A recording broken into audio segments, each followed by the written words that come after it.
जेको मोमिन सुबह जो सवेर उथी करे हबीब करीम जी सोहनी सुन्नत ते अमल करे पहिरें पहिरें डंदण सुभान अल्लाह चो ऐं हबीब करीम एतिरो त डंदण खे पसंद कंदा हुया जंहिंजी का हद कान्हे का आलिमन बुजुर्गन उन्हीअ जूं बरकतूं लिखियूं आहिनि ऐं बुजुर्गन लिखियो ॿिया त खोड़ डंदण जा फ़ाइदा आहिनि हबीब करीम सल्लल्लाहु अलैहि वसल्लम जो खुद फरमान आहे त डंदण में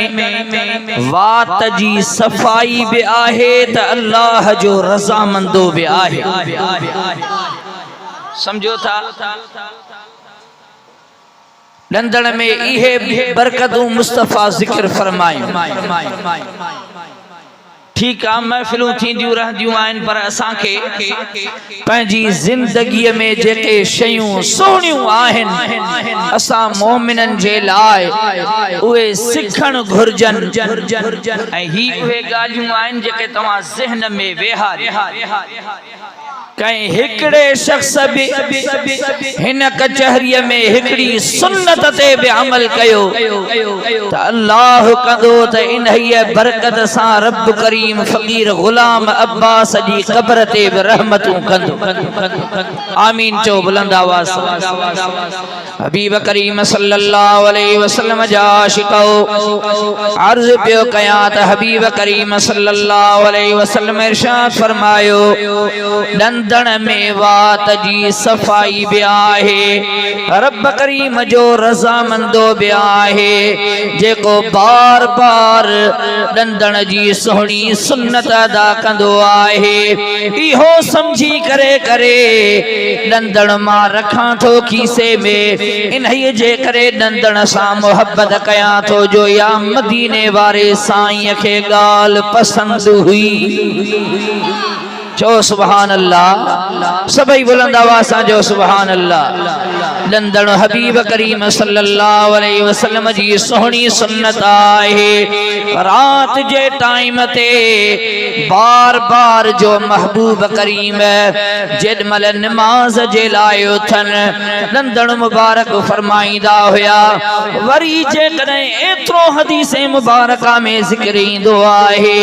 महबूब करीम बरकातूं नमाज पढ़न वरी खीसे मुबारक मां डंदण कढी करे वरी डंदण ॾियण शुरू कन